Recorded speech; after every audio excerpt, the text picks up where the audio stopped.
팟캐스트 최초의 오직 옴부즈맨만을 위한 프로그램 새날 한라인 140회 방송 시작합니다. 안녕하세요. 저는 볼메 임지이고요. 안녕하세요. 홍수입니다. 네, 안녕하세요. 정명숙입니다. 네, 벌써 2월이 끝나갑니다. 네. 3월이 오는데 진짜 봄이 오는구나 느끼는 게 점심 먹고 잠이 너무 쏟아져가지고 오늘 스튜디오 오는데 너무 졸리더라고요. 그래서 이제 봄이 오는구나 그걸 느꼈네요. 네. 여러분은 어떻게 봄이 오는 거 어디서 느끼고 계세요? 전 벌써 곁땀이 나기 시작했어요. 갱년기인가. 가끔 낮에 있을 때 약간 여기 말고 다른 일할 때 에어컨 틀고 싶은 욕망이 막 이끌기도 하고. 네. 저만 그런가요? 그런 것 같은데. 명수님은 네, 저는 그냥 밝은 옷을 입고 싶다라는 생각이 좀 들더라고요. 그래서 이렇게 흔치 않은 또 밝은 색을 그냥 입고 왔습니다. 잘 어울리세요. 네. 감사합니다. 다음번에는 완연한 좀 봄이 왔으면 하는 그런 바람입니다. 네. 제가 계속 하품 때문에 어떻게 눈물이 계속 나가지고 죄송해요. 하품하면 눈물 흘리는 병이 있어가지고 그러면 이번 주 이슈 아닌 이슈 먼저 들어가 볼게요. 이번에 뭔가 미담이 올라왔는데 간식 마음껏 챙겨가세요. 이게 무슨 이야기일까요? 네. 전북 전주시의 한 아파트의 그 현관 앞에 그 간식 트레이라고 하나요? 그 유치원 같은 데 놓여있는 그 간식 꾸러미를 택배 아저씨, 환경미화원 어머님들 감사합니다. 마음껏 가져가서 드세요 하고 이렇게 갖다 놓은 게 굉장히 화제가 되었는데요. 사실 우리가 택배 기사님들 많이 힘드신 거 알지만 저희도 그 마음 알기에 음료수도 가끔 주거나 아니면 빨리 오라고 아주 몰상식한 분 아니시면 그렇게 안 하고 있잖아요. 네. 사실 요즘에 그 택배분들 과로사나 이런 거를 알게 돼서 사실 많이 놀라기도 했었거든요. 저는 자비로 물류 작업도 따로 한다고 하는 것도 알고 그래서 이렇게 저희가 많이 미담도 있고 많이 택배 기사님들 많이 생각하고 있다는 거 그리고 요즘에 그 당일 배송 온라인에서 많이 하지 말자 이런 운동도 일고 있고 해시태그로 택배 기사님들 감사합니다 이렇게 또 하자고 운동도 일고 있다고 해서 약간 처음엔 약간 미담으로 시작하고 싶어서 한번 발췌해봤습니다. 네. 전주에서 좀 이런 미담이 많이 들리는 것 같아요. 그 전주는 버스에서도 마스크가 항상 비치되어 있대요. 그래서 깜빡하거나 아니면 저는 그런 경우 있었거든요. 마스크 줄이 갑자기 끊어졌는데 이거 맞아. 어떻게 하지 하다가 막 묶고 그런 적이 있었는데 그런 비상 상황에 마스크를 쓰고 이제 또 그 사람이 썼던 사람이 다시 이제 자연스럽게 다시 갖다 놓는 물론 이제 양심에 맡기는 거지만 그런 걸 한다고 하더라고요. 그래서 참 좋은 소식이다 싶었는데 또 전주에서 이런 훈훈한 소식이 있네요. 네, 제가 가지고 온 이슈 아닌 이슈는 백인의 방귀라는 간판이 있다 라는 건데 저희 식당이나 이런 곳들을 가보면 영어로 된 그 간판이라거나 아니면 불어랑 영어가 섞인 그런 간판이라거나 좀 정체불명의 그런 간판들이나 이름이 많은데 이게 문법에도 맞지 않는 그런 것들이 많다라는 지적이 있더라고요. 그래서 그거를 한번 가지고 와봤는데요. 약간 이게 사진이 다 빠져가지고 알 수가 없네요. 그 펫 블랑이라는 그런 펫 애견샵이 있는데 여기가 펫이 영어잖아요. 네. 블랑은 불어고 그래서 그 펫을 불어로 하면 방귀라는 뜻이래요. 그러니까 하얀 방귀 또는 그 블랑이니까 이제 백인을 뜻하기도 하니까 백인의 방귀 이런 뜻이다. 그런 식으로 좀 말이 안 되는 이런 그 말들이 많다. 그런 것들 지적을 해주신 거였는데 저는 이거 너무 공감이 가가지고 사실 식당 이름인데 이거 뭐라고 읽어야 되지? 조차도 어려운 그런 말들이 많이 있거든요. 그래서 굳이 왜 말도 안 되는 외래어를 써가면서 이렇게 간판을 만들어야 될까? 이거 다 허세가 아닌가? 그런 생각이 들어서 한번 가지고 와봤습니다. 네. 불어를 모르시는 분이 주인이신데 이렇게 쓰신 거네요, 그러면? 그렇죠. 그냥 뭔가 멋있어 보이는 이런 게 되게 말들을 엮어서 쓰는 것 같아요. 근데 요즘은 뭐 인터넷상에 그 각 나라의 그 사전들이 다 네. 수록이 되어 있어서 확인하려면 얼마든지 할 수 있으니까 앞으로 이렇게 외국어로 된 간판을 하시려면 한글 병기는 어차피 같이 해야 되니까 뭐 불어든 영어든 하게 되면은 꼭 확인하고 쓰시면 그래도 이제 뭐 전문가들이나 또 그 나라 사람들이 봤을 때 너무 조소 네. 네, 이런 조롱이 나오지 않도록 그냥 조심하시면 네. 좋을 것 같습니다. 그리고 요즘은 저는 그냥 한글로 된 간판들이나 이름도 멋있는 게 많다고 생각하거든요. 네. 뭐 예전에 특정 상호가 되긴 하지만 안녕 낯선 사람 이런 카페도 있었고 그러니까 좀 그런 카페 이름도 되게 괜찮다고 생각을 네, 네. 하는데 굳이 왜 뭐 외국어를 써야만 할까? 방송국 이름이나 뭐 방송 프로그램 이름들도 막 영어 이런 것들이 많이 있잖아요. 그 영어에 한글을 써서 뭐 이렇게 새로운 신조어를 만들기도 하고 그래서 다시 한번 우리가 한글날만 한글에 대해서 생각해 볼 필요가 아니라 평상시에 생각해 볼 필요가 있다라는 생각에서 가지고 왔고요. 다음 이슈 아닌 이슈는 네, 요즘에 학폭에 대한 이야기가 많은데 이것과 관련된 이야기 가져오셨어요? 네네.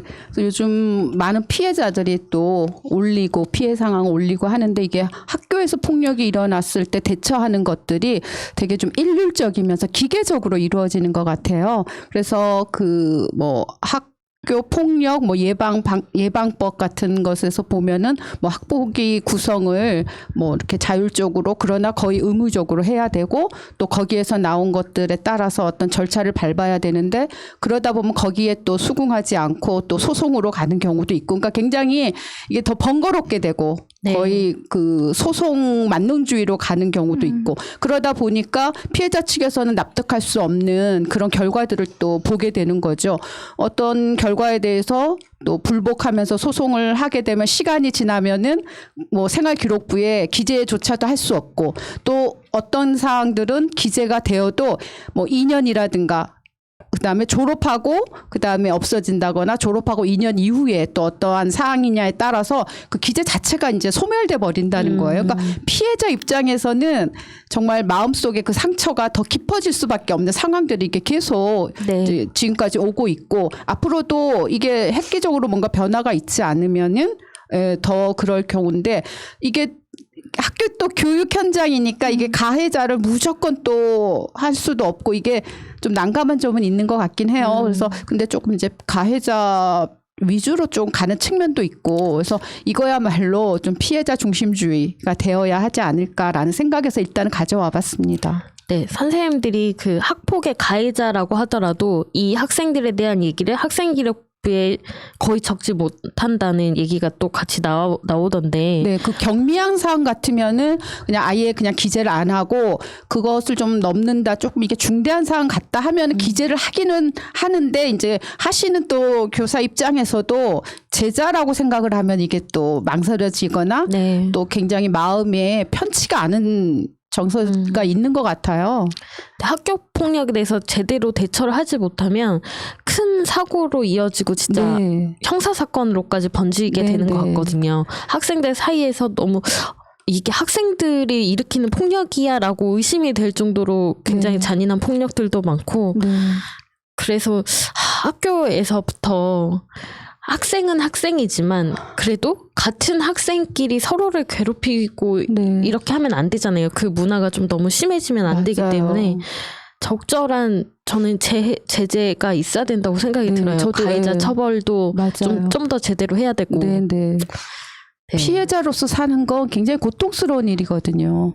진짜로. 예. 평생 트라우마로 남는다고 하더라고요. 어른이 되었다고 해서 그게 없어지지는 않는다고. 얼마나 괴롭겠어요. 예.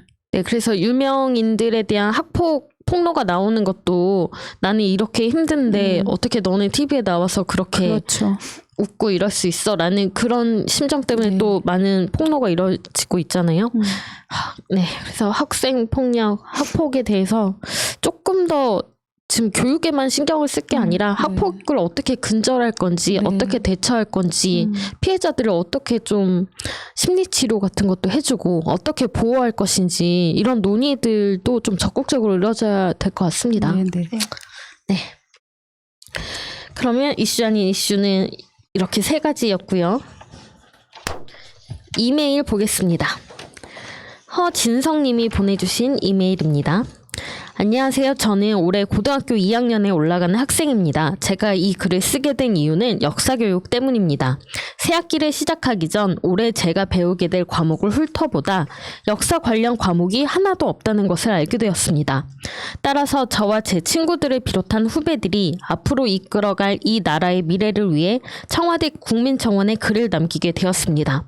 학생들이 역사를 바로 알아야 세상을 올바르게 보는 눈이 생기고 세상을 올바르게 보는 눈을 가진 학생들이 사회로 진출해야 우리나라가 올바르게 발전할 수 있을 것입니다. 꼭 한번 읽어보시고 청원 글 홍보 부탁드립니다. 감사합니다. 네, 그래서 대한민국 청원 게시판에 가보시면 대한민국 고등과정 역사교육의 개선이 필요합니다. 라는 제목의 청원이 올라와 있습니다. 제가 가서 보니까 아직 1000명이 안 되더라고요. 그러니까 여러분들이 조금 많이 서명을 해주셨으면 좋겠고요. 역사가 필수 과목에서 빠진 게 2014년도부터거든요. 네, 저도 이거는 문제가 있다고 생각이 드는데 근데 또 기존의 역사 교육에 빠진 거는 또 잘 됐다는 생각도 들어요. 새로 시작하는 것도 나쁘지 않다고 생각이 돼요. 그러니까 그동안에 그 역사 교육 다 받아보셨잖아요. 네네, 어떤 의미인지 저는 알겠어요. 학교 다닐 때 배웠던 역사가 하나도 기억이 안 나거든요. 다 시험용으로 달달 외웠던 그렇죠. 것밖에 기억이 안 나서. 뭔가 맞습니다. 우리 역사에 대한 그런 자긍심이나 그런 것보다도 네. 정말 말씀대로 몇 년도에 뭐 달달달 외우고 사람 이름 외우고 또 현대사 와서는 많이 또 왜곡된 것도 좀 많았던 것 같고 그 현대사는 거의 안 배웠다고 봐야 되죠. 그렇죠. 정보가 별로 없죠, 저희가. 네. 새마을운동 생각납니다. 그래서 이참에 다시 역사 교육을 부활을 시킬 거면 기존의 그런 역사 교육이 아니라 좀 새로운 형태의 전에 오히려 스토리텔링이 가미된 그런 역사 교육이 더 효과가 있을 거라고 생각이 들거든요. 이제는 다들 학교 다닐 때는 그렇게 열심히 안 하셨어도 지금은 다들 역사에 관심이 많고 또 더 많은 이야기들을 알게 되고 더 공부해보게 되고 하잖아요. 그거는 그 안에 담긴 내용들을 잘 전달을 해주기 때문에 또는 현 상황이랑 잘 맞기 때문이라고 생각이 들어요. 그러니까 역사를 배움으로 해서 우리가 역사적인 사고를 할 수 있는 게 저는 가장 큰 것 같아요. 그러니까 네. 어떤 사건 하나만을 보는 게 아니라 그 사건을 둘러싼 어떤 맥락이라든가 역사적인 어떤 의의 같은 거, 그러니까 네. 굉장히 종합적으로 넓게 볼 수 있는 그런 시각을 우리가 가질 수 있도록 역사 교육이 이루어진다면은 네. 참 좋을 것 같아요. 그 역사 교육할 때 말씀하신 대로 재조명도 해보면서 그 과거 일은 우리가 사실은 눈으로 보지 않았기 때문에 모르는 것도 있으니까 학생들이 충분히 토론할 수도 있는 그런 교육으로 만들어 나가면 진짜 많이 기억도 되고 훨씬 더 본인들이 알려고 노력하고 할 것 같아요. 맞습니다. 3.1 운동도 이제 3.1절이 100일주년이 되는데 그 3.1절 관련된 내용들도 굉장히 많잖아요. 네네. 친일파 청산에 대한 문제부터 또 어떤 사람들이 애국운동을 해왔는지 독립운동을 해왔는지에 이르기까지 그래서 정말 많은 현실적인 교육들을 할 수 있고 그다음에 시청각 자료라고 할 수 있는 좋은 영화들도 정말 많으니까 이런 것들을 좀 교육 현장에 투입이 됐으면 좋겠습니다. 굉장히 흥미롭게 학생들이 네. 접근할 수 있고 좋죠. 그렇게만 되면은 정말 좋겠어요. 재밌을 네네. 것 같아요. 네네. 저도 요즘 몇 년 전부터 이쪽에 발을 들이고 나서부터 역사에 대해서 더 많이 알게 됐는데 말씀하신 대로 유튜브 이런 거 보면 진짜 재밌더라고요. 우리 조상이 이렇게 막 훌륭한 일을 했었나 막 이런 거 보면은 네. 진짜 흥미로울 것 같아요. 그리고 새날 유튜브에서도 민족문제연구소와 네. 함께 하는 그 방송 좋은 내용, 화나는 내용이 참 많아요. 네. 채널 보시는 분들이 그거는 꼭 보시더라고요. 네. 민족문제. 들으면은 몰랐던 사실들도 굉장히 많이 알게 되고, 네. 그래서 이런 것들이 좀 교육 현장에 투입이 됐으면 좋겠네요. 좋은 이메일이었고요. 여러분들 청원 많이 부탁드립니다. 네, 댓글 가겠습니다. 네, 소라철 20님. 수술실 내 CCTV를 의무화하라. 밖에 설치하는 것은 의미 없다. 범행 장소는 수술실 아니다. 톰 아퀴나스님, 박치기 의사, 눕방 의사, 자해공갈단 의사가 우리의 병을 고치겠다고? 본인들의 병이나 빨리빨리 치료하시는 게. 김수길님, 깡패 집단 의사협회장이 아니라 조폭두목처럼 보인다. 앞으로 선생이란 호칭 쓰지 맙시다. 형식한님, CCTV 반대하는 의사들의 변명이 너무 궁색하고 냄새납니다. CCTV 있고 없고에 무슨 집중력 타령이고 긴장 타령이냐 말입니다. CCTV가 있어야 국내 의료 사고 밝힐 수 있습니다. 네, 백두산 영광님. 의사가 인권과 희생으로 환자를 돌봐야지. 돈벌이나 환자를 상품화해서 돈 버는 수단으로 여기는 의사는 돈벌레지. 국민은 진정한 인수를 제공하는 의사를 원한다. 윤종원님. 의사들이 진료 거부해도 처벌 안 했고 의대생들에게 재시험 허가해준 정부 정책의 결과입니다. 이번에는 강력하고 공정한 처벌을 해야 합니다. 공정하고 정의로운 대한민국을 희망합니다. 네, 송석희님. 그렇습니다. 판사, 검사, 의사, 사자 들어가는 직업을 선망하면서 최고로 우대하던 우리 사회가 만든 괴물들입니다. 지들이 국민 위에 군림하려고 군이 사회가 획기적으로 확 바뀌어야 합니다. 개혁해야 합니다. 콩이님. 의사협회 의사들 음울한 개구리 아니야. 그들은 음울한 올챙이야. 개구리는 뭐라도 할 수 있는 완성체야. 그러나 올챙이는 할 수 있는 게 없지. 숨 쉬는 게 전부야. 개구리 무시하지 마세요. 이놈들 숨 쉬는 것도 아깝다. 음울한 올챙이보다 못한 놈들을. 네, 이거 무슨 릴레이 게임도 아니고 의사, 검사, 판사가 막 돌아가면서 바톤 터치를 하면서 자꾸 이렇게 욕먹을 짓을 하고 있네요. 뭔가 판을 짜고 하는 거죠. 검사로 했다 안 되니까 판사로 하고 판사로 했다 안 되니까 또 의사로 하고. 이 최대집이라는 사람은 진짜 난 얼굴도 보기 싫어가지고 나오면은 그냥 내용만 보고 꺼버려 그랬는데 박치기 영상을 한번 찾아봤거든요. 정말 쓰러지는 줄 알았어. 보신 분들 많을 것 같은데 저것이 의사인가? 막 이런 생각이 들 정도로 그런 사람이 의협회장이라는 게 그 의협회장이 뭐 몇 프로밖에 안 나왔다고 하더라고요. 이 사람이 회장이 될 때. 네, 투표권이 있는 네. 사람 그 의사들도 거의 소수이고. 네, 관심이 없는 좀 관심 좀 가지세요. 본인들이 너무. 저는 의사협회를 조금 인정을 해주면 안 된다고 생각을 합니다. 그러니까 의사들이 전부 다 자신들의 의사를 표현하는 기구도 아니고 소수의 의사들만이 자신들의 의사를 표현을 하는데 본인들의 이익을 위해서만 움직이게 되는 그런 단체이기 때문에 의사협회를 조금 자격을 박탈할 필요가 있지 않나라는 생각이 들고요. 이번에 뭐 CCTV 문제도 그렇고 그리고 그 범죄 경력이 있는 금고형 이상을 받는 사람들에게 그 의사 자격 박탈하는 법안 여기에 대해서도 굉장히 반대를 하고 백신을 가지고 백신 접종 안 하겠다라고 협박을 하는 게 어떻게 범죄자지 사람을 살리는 의술을 가진 의사라고 할 수 있습니까? 그렇죠. 그러니까 의사들이 좀 양가 감정을 가지고 있는 것 같아요. 내가 그렇게는 못하지만 그래도 저런 사람이 나서서 자기네들의 이익을 좀 지키려고 저렇게 애를 쓰고 부끄럽지만 근데 이제 너무 지금은 상황이 악화가 되니까 이제 또 다른 이야기를 하는 의사들도 나오고는 있죠. 네. 그래서 조금 이 어려운 때에 자신들이 가지고 있는 힘을 좀 자꾸 드러내려고 하고 그것을 악용하려고 하는 거는 이제는 그만했으면 좋겠어요. 이 의사협회를 인정도 안 해주는 것도 맞지만 관심도 좀 의사들끼리 관심을 가져야지. 이 사람들이 지금 목소리가 커가지고 모든 의사들이 다 이런 줄 아는데 말씀하신 것처럼 안 그러신 의사들이 훨씬 많거든요.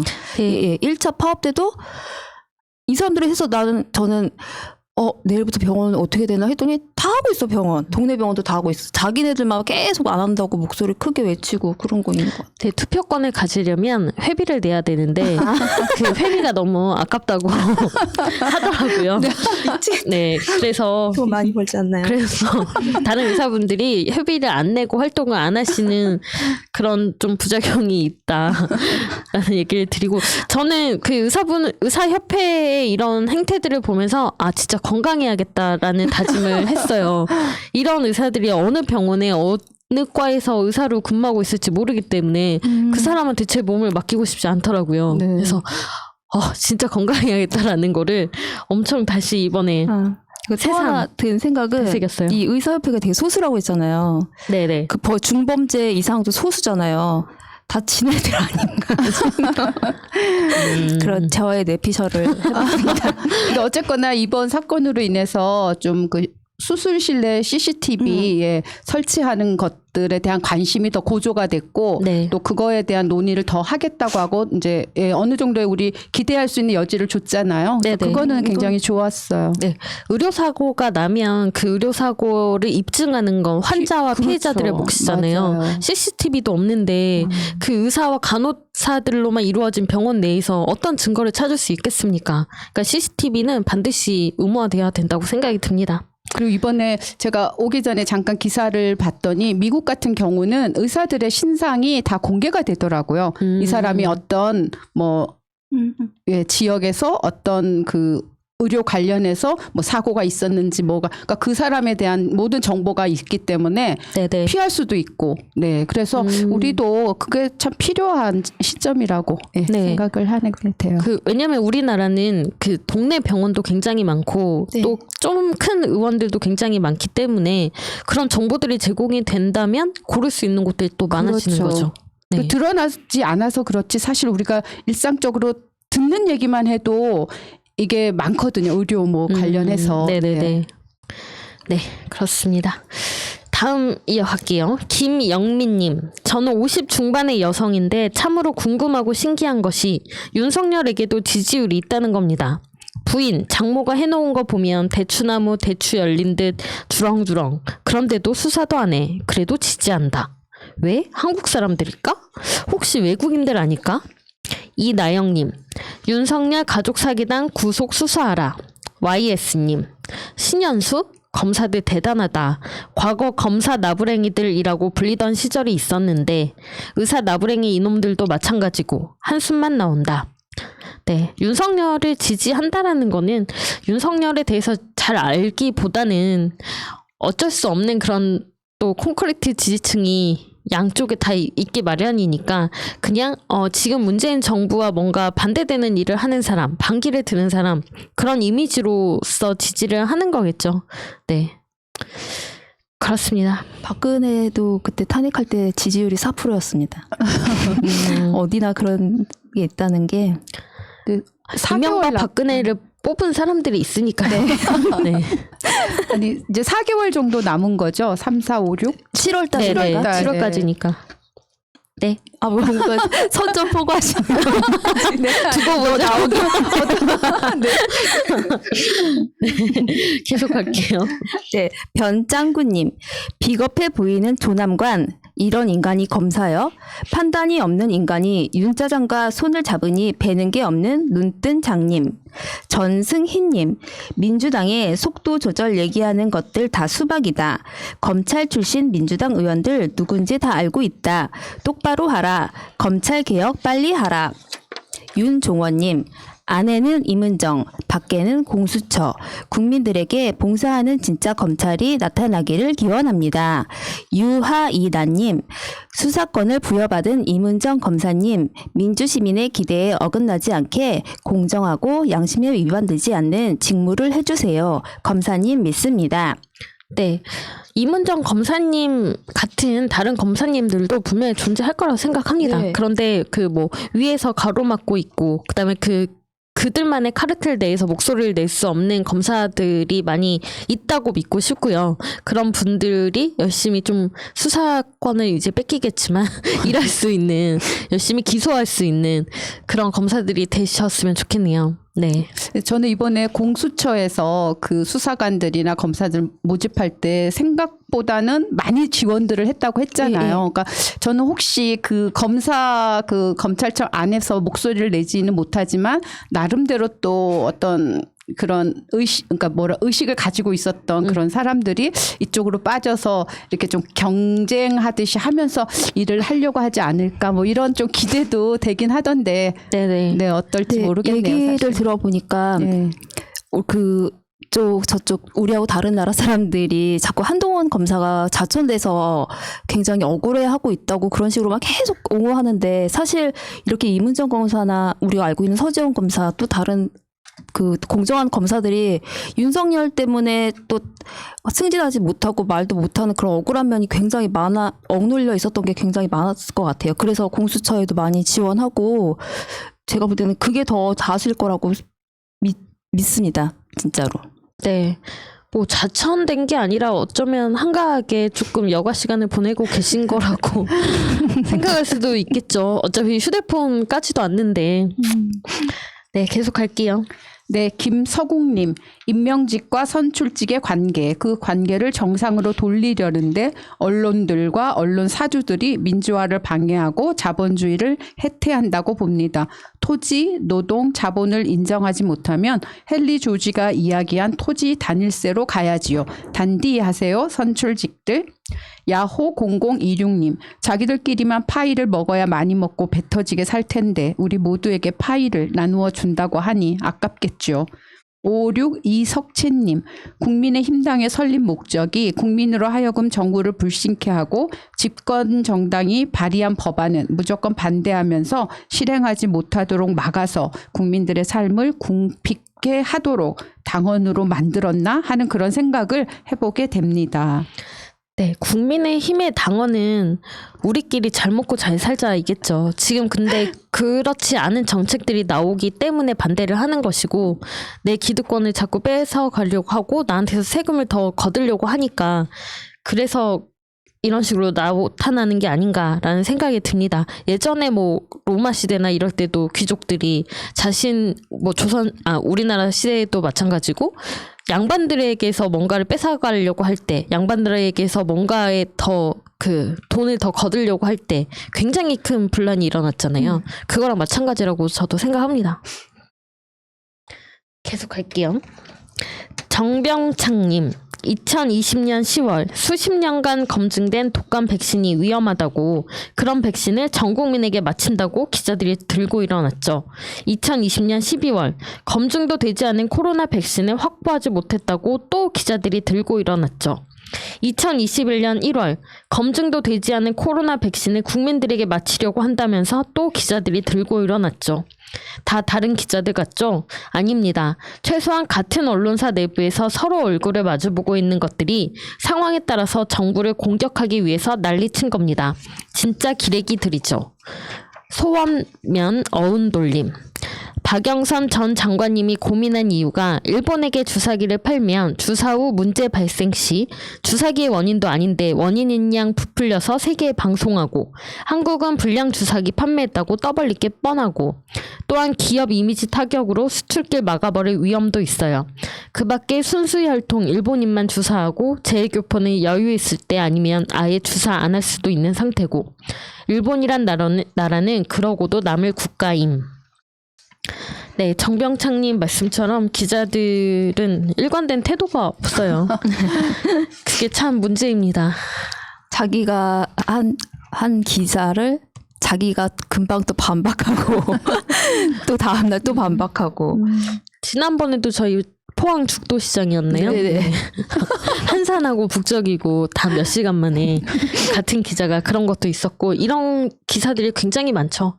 그래서 해외에 계시는 그 교포분들도 한국 뉴스를 보면 너무 화가 난다고 하시더라고요. 그 백신 구하기 전에 우리 K방이 굉장히 잘하고 있었다는 거를 우리가 어떻게 알았냐면 외신 때문에 알았잖아요. 기자들이 하도 우리 막 우한 폐렴 막 하고 그럴 때도 외신 때문에 알게 되었고 그런데도 계속 하다가 또 쏙 들어가더니 또 이런 식으로 하고 좀 여러분 진짜 이거야말로 저희가 말하는 법을 바꿔서 가짜뉴스 징벌죄를 만들어야 된다고 생각하는 게 이런 것 같습니다. 진짜. 맞습니다. 그리고 이렇게 잘못된 오보라거나 가짜뉴스를 좀 악의적으로 퍼뜨리는 언론사들에는 정부 부처나 기관의 광고를 다 빼야 된다고 생각합니다. 이걸 점수화 해가지고 뭐 약간 감점식으로 해서 이 정도 감점을 받으면 광고 한 개 빼. 약간 이런 식으로. 근데 이번에도 그 ABC 거기서 부수 늘려가 조작한 것도 걸렸는데 그거 다 우리 세금인 거잖아요. 그런데도 자기네들이 안 써주니까 모르는 국민들이 굉장히 많더라고요. 많죠. 그리고 부수 발행하자마자 그게 그 고객들에게 가는 게 아니라 또 계란 공장으로 가고 해외로 수출하고 이렇다라는 진짜 정황 네. 사실이 드러난 거니까요. 각종 기업에 다 관공서 기업에 다 그냥 공짜로 들어가고. 그래서 언론 개혁은 진짜 전방위적으로 해야 합니다. 특히 광고가 언론사에 미치는 영향이 크기 때문에 정부 광고라도 끊어내고 지원을 조금 덜어내는 방법을 반드시 저는 취해야 한다고 생각해요. 뭐 조선일보인가 보니까 몇 년 동안 광고비하고 뭐 운송 이런 거 하면 국가에서 들어간 세금이 거의 한 7, 80억 되더라고요. 2017년도부터 한 3년 동안. 그것만 해도 진짜 너무 아까운 돈이고 그거를 속인 거잖아요. 이번에 진짜 이렇게 밝혀졌을 때 꼭 우리가 어떻게 힘을 내서 벌 받게 해야 된다고 생각해요. 조중동. 그렇게 해주리라 기대했던 분들이 어떤 할 수 있는 자리에 갔는데 그렇게 하지를 못하고 있으니 네. 참 MBN 답답합니다. 얘기하시는 건가요? 뭐, 네, 여러 가지 있죠. 그러니까 원칙이 있으면 그 원칙대로만 눈 딱 감고 그냥 해버리면 될 것 같은데 네. 너무 또 이것저것 생각을 하다 보니까 맞습니다. 계속 갈게요. 네. 한블리님, 우상호 후보님과 이름으로 삼행시 지어주셨는데요. 우상호가 만든 서울, 상상만으로도 호감입니다. 히힛, 경선에서 승리해서 꼭 서울시장이 되어주세요. 단 한 번의 사랑님, 지성, 인성, 전문성, 결단력, 추진력, 신뢰성, 거기에 유머 감각까지 신사숙녀가 지켜야 할 예의와 교양, 미래를 내다보는 해양까지 더할 나위 없는 리더십 자격 조건을 두루 갖추고 있는 건강미 넘치는 김진애 서울시장 후보자입니다. 대한민국 최고의 누님 중 한 분이라고 믿어도 됩니다. 김진애 화이팅! 형식 한님, 김진애 의원을 응원합니다. 이분 서울시장 10년 이상 하면 서울이 더 가치 있게 변할 것입니다. 주택 문제도 해결될 겁니다. 진정한 한반도의 수도로 거듭날 겁니다. 서울시장이 안 된다면 김진애 의원이 국토부 장관이 돼야 합니다. 네, 박영선 후보 지지자분들도 있으나 지난 한 주에는 우상호 후보와 김진애 후보의 방송 출연분이 방송이 됐기 때문에 이 두 분의 댓글을 소개해드린다는 점 오해하지 마시라고 알려드립니다. 네, 더불어민주당 그 당선 그 후보 정하는 게 당원들 투표가 26일부터 시작됐고 하니까 많이 참석해 주시길 바랍니다. 네, 저는 아침에 바로 하고 왔습니다. 전 아직 못 결정했어요. 두 분 다 너무 좋아서. 네, 계속할게요. 네, 불러라님, 김영춘 장관님 꼭 당선되시길 기원합니다. 필승. 송석희님, 아무리 봐도 박형준이나 이현주가 상대할 뿐이 아니다. 어딜 감히 깜도 아닌 것들이. 김영춘님 능력이나 인품이나 그들보다 훨씬 훌륭하신 분인데 부산 시민 여러분 제발 깨어나십시오. 12TTROI님, 박형준만 사찰 프레임 짜면 망한다. 사찰은 이명박 정권의 불법이다. 이번 선거는 한일전으로 가야 이긴다. 저들의 프레임에 당한다. 유하이나님, 야당엔 자격 미달 후보만 질비하군요. 인물이 없어도 저렇게 없을까. 그에 비하면 민주당엔 인재가 넘치고, 그리고 이번에 수사권을 부여받은 이문정 검사님, 민주시민 기대에 어긋나지 않게 공정하고 양심에 위반되지 않은 직무를 해주세요. 검사님을 믿습니다. 네, 이제 부산에 대한 소식인데 이현주를 엄청 응원하고 있는데 이현주가 힘을 못 쓰는 것 같아요. 이번 토론회 때 재미없었어요. 얼마나 기대하고 난 서울살인데 거기 부산 토론을 받고만. 그게 뭡니까? 진짜. 삭발이라도 하던가 해야지. 좀 실망이 컸습니다, 사실. 네. 지도부에서 뭐 들어갔을까요? 너무 심하게 하지 말라고? 너무 시시하던데 진짜. 보통 이제 이현주 쪽에서 공격을 하는데 이현주의 공격도 조금 약했던 게 아닌가. 그리고 재미없었어. 박형준 후보가 계속해서 그 지지도 1위를 달리고 있더라고요. 경선에서도 좀 크게 큰 표차로. 말은 진짜 잘하더라고요. 네. 아 이거는 네 박형준이 어쨌든 그 TV에 나와서 많은 사람들한테 약간 예능 시사였던 거죠. 그걸로 사람들한테 이 썰전? 각인된 이미지 효과가 좀 크지 않나 생각이 들지만 그것보다 더 중요한 거는 이명 박형준이라는 거. 예. 예. 아니 이 사람 옛날에 썰전에서 다스 BBK 이명박 거 아니라고 그렇게 얘기를 했어요. 네, 유시민 맞아요. 장관한테 아니라고 자기가 그거 한테 자기 김병철 그 사람 거라고 난리치고 지금은 거기에 대해서 한마디도 안 하잖아요. 네, 이명박 그리고 가복 사찰에 들어갔는데? 대해서도 지금 몰랐다로 일관하고 있죠. 내가 알았으면 못하게 했을 것이다라는 식으로 이명 박형준을 꼭 기억하시고요. 저희 그 방송 시작할 때마다 요즘에 사진에 나오잖아요. 이명박 옆에 있는 박형준과 경원 씨. 나경원에 대해서. 네. 그 사진을 꼭 좀 널리 지금도 나오네요. 널리 좀 퍼뜨려 주시면 좋겠습니다. 항상 여러분들 이명 박근혜 쓰듯이 이명 박형준으로 이제 많이 좀 언급을 해주시면 네. 좋겠어요. 그래도 그 문재인 대통령이 부산에 가서 부산 내에 좀 민주당 지지율이 많이 올랐다는 소식이 들리더라고요. 국힘당이 또 뻘짓하던데요. 선거법으로 고소한. 뻘짓 좀 하지 마십시오 진짜. 조금 이제 부산 관심이 없었던 부산 시민들이 맞아. 조금 지지를 했던 게 맞아요. 아닌가 싶은데 이번에 조금 다시 관심을 되돌려보면 좋겠다라는 말씀을 드립니다. 부르스 369님, 고민정님의 순수함이 너무 고맙네요. 모든 것을 걸 수 있는 그 순수함에 새로운 희망을 느껴봅니다. 시민이지호님, 고민정 의원님 구독자가 늘지 않아도 실망하지 마세요. 일하는 모습 짬짬이 지켜보며 늘 응원합니다. 대통령에 대해 말하신 부분은 진짜 공감 가네요. 실무하는 입장에선 저런 배려가 정말 와닿죠. 저런 태도가 몸에 배어있는 어른은 진짜 보기 힘듭니다. 어른으로서 존경스러우신 분이네요.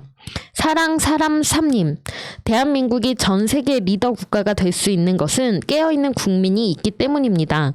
문화, 정치, 경제, 도덕의 진정한 리더, 국민이 있는 대한민국. 고민정 의원님이 말씀해주신 그 문재인 대통령 관련된 일화가 있는데 휴가 다녀온 그 고민정 의원님한테 아이들이랑 시간을 보내서 아이들이 참 좋아했겠어요 이런 말을 건넸다고 하시는데 저도 그 얘기 들으면서 되게 감동했거든요. 왜냐하면 일반 회사에도 이런 팀장이 없어요. 이런 상사가 없거든요. 그런 식으로 얘기해주는. 그래서 문재인 대통령님이 참 여러모로 사람들의 마음을 신경을 쓰시는구나.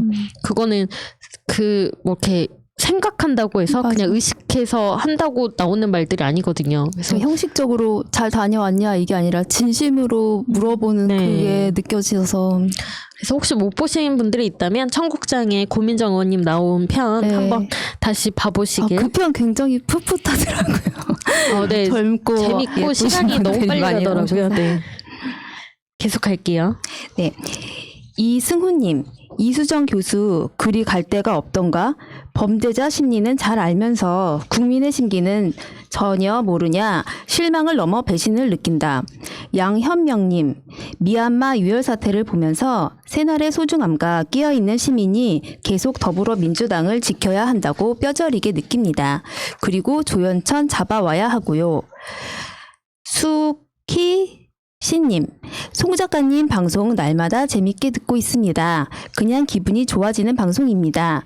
국내 국제 이슈들을 어찌나 쉽고 귀에 쏙쏙 들어오게 방송하시는지 중독이 되어버렸습니다. 당근 새날과 송 작가 방송 구독 완료. 네. 가끔 그런 이야기들을 할 때가 있어요. 형사들이 범죄자를 이렇게 계속 잡는 일을 여러 번 하다 보면 오래되다 보면 형사인지 범죄자인지 구분할 수 없게 된다. 전 그걸 이수정 교수를 보면서 느낍니다. 계속 범죄자들의 심리를 연구하고 하다 보니까 이젠 범죄자들과 비슷한 생각을 하게 되신 건가 라는 생각을 하게 되더라고요. 정말 실망하신 분 많을 텐데 이분 좋아하시는 분들이 이제는 이분이 예전에 했던 말들까지 이분이 정말 전문성으로 얘기했는지 모르겠지만 이런 식으로 생각하게 되는 거죠. 네네. 뭡니까 이게? 실망입니다. 진짜. 아니면 너 더 가까이에서 연구를 하기 위해 함께 있는지도 모르죠. 그러길 관상이 너무 그쪽에 닮아가고 있습니다. 그리고 미얀마 사태에 대해서는 저도 이거를 어떻게 하면 도움을 줄 수 있을까가 고민이 됐는데 그 미얀마 사태에 대해서 우리가 좀 많이 퍼뜨리고 알아주고 관심을 가져주는 게 도움이 된다고 해요.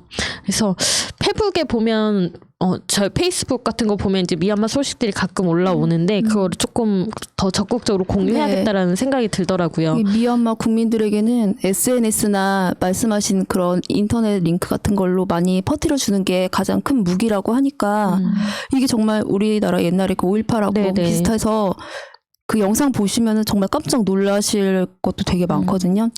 우리도 5.18을 외신 기자들이 알려주고 이래서 좀 전 세계에서 주목을 받게 해주고 네네. 이런 문제들이 이렇게 해서 조금 광주가 알려진 측면이 있으니까 맞아요. 그 5.18 때도 우리도 사실 나라 수준이 미얀마 같았단 말이에요. 근데 외국에서 와줬던 그런 많은 기자들이나 많이 알렸던 그런 게 다 네네. 그런 지금 저희가 그런 외신들 기자들처럼 해줘야 된다는 게 네네. 많은 국민들 생각인 것 같아요. 맞아요. 현지에 그 동영상 나오는 것 좀 보면 네. 그 사람들이 느끼는 그런 어떤 공포 같은 거 그런 게 좀 많이 와닿고 네네.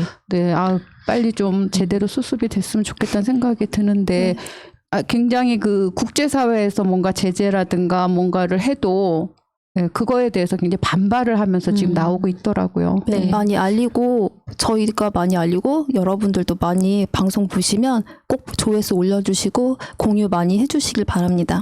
네, 그리고 통신을 굉장히 좀 자주 끊는다고 해요. 네, 그래서 그러니까. 정말 그 되는 그 잠깐의 찰나에 이렇게 소식을 올리고 공유하시는 분들이 네. 있어서 저희가 좀 많은 관심을 가져줘야 될 것 같습니다.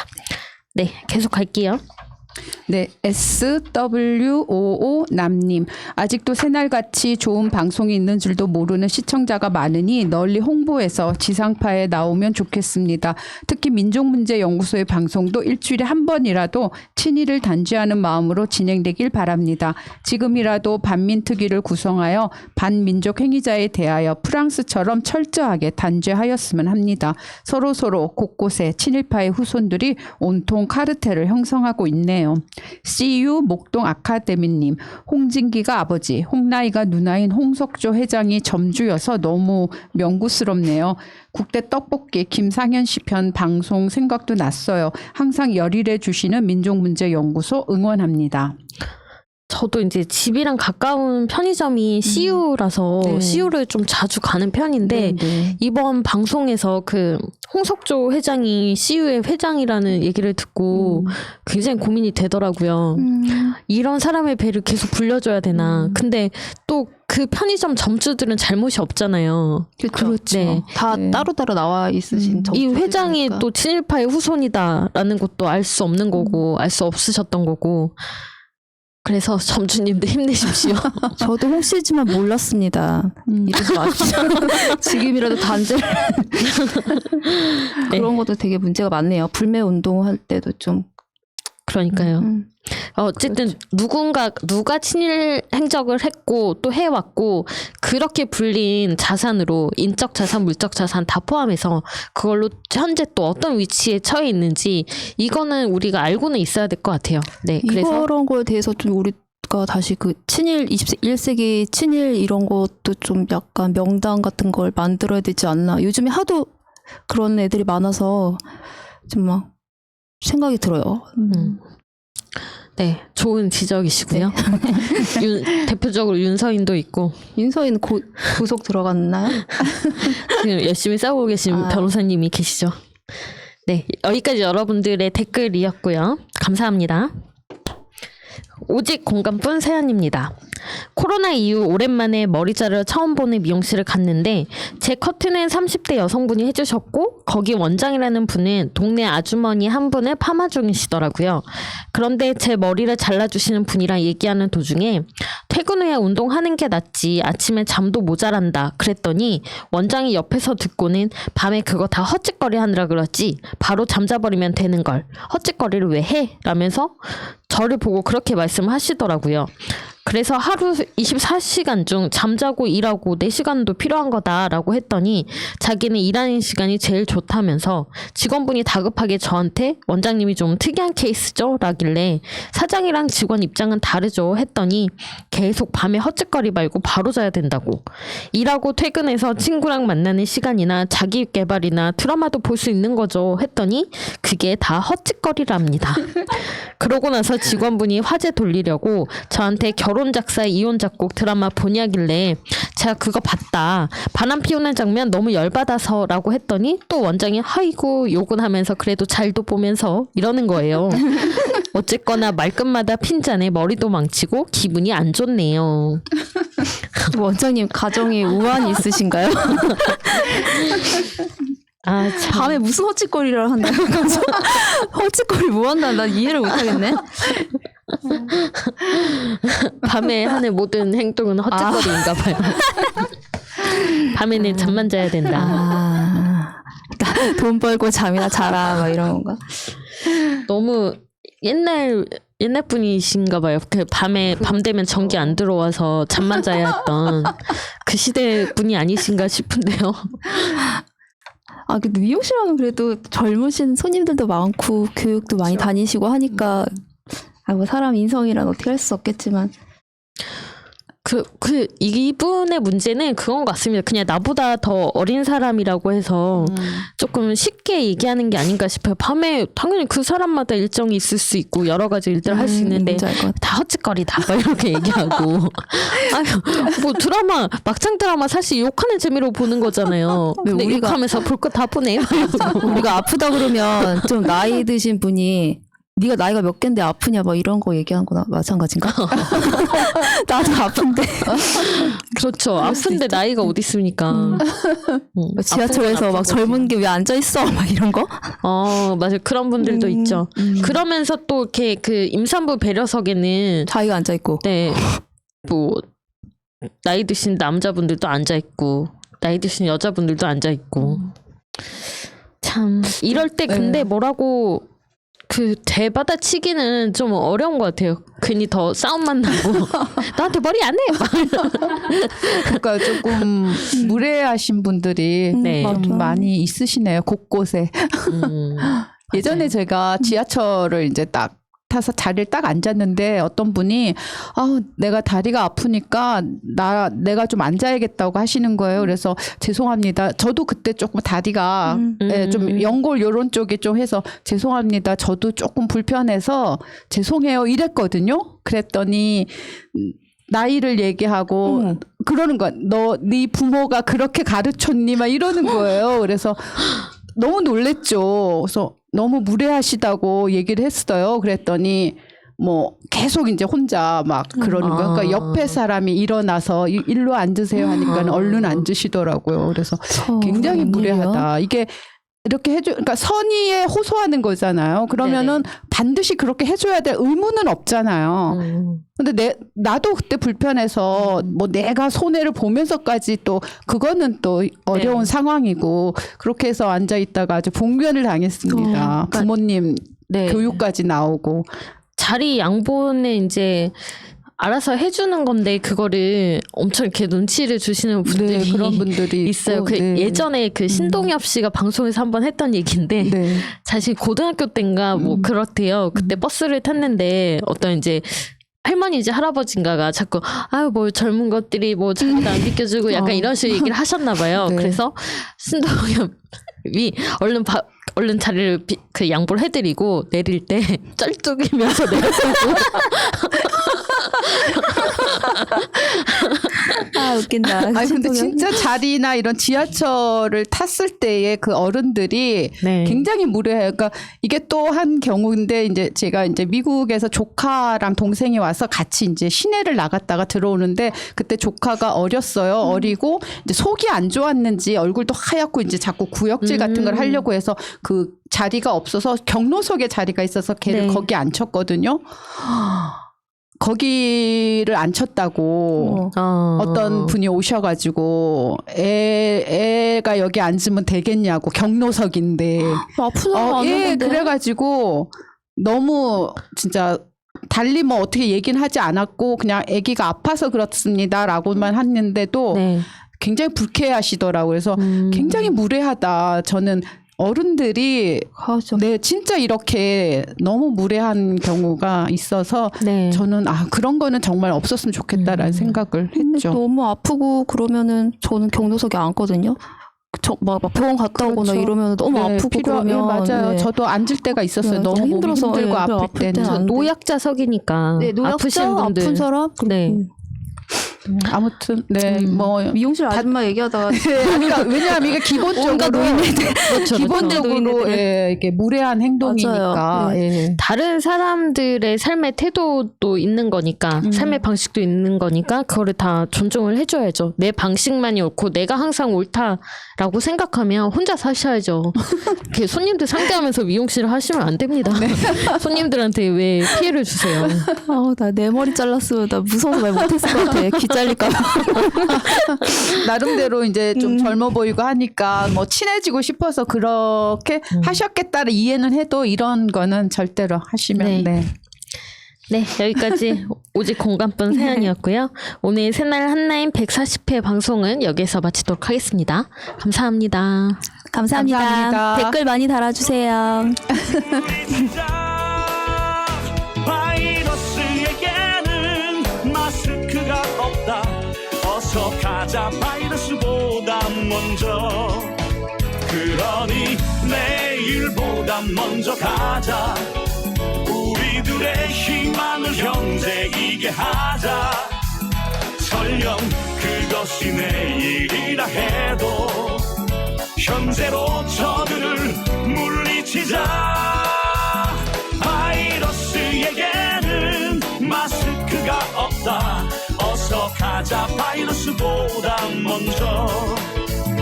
바이러스에게는 마스크가 없다. 어서 가자 바이러스보다 먼저.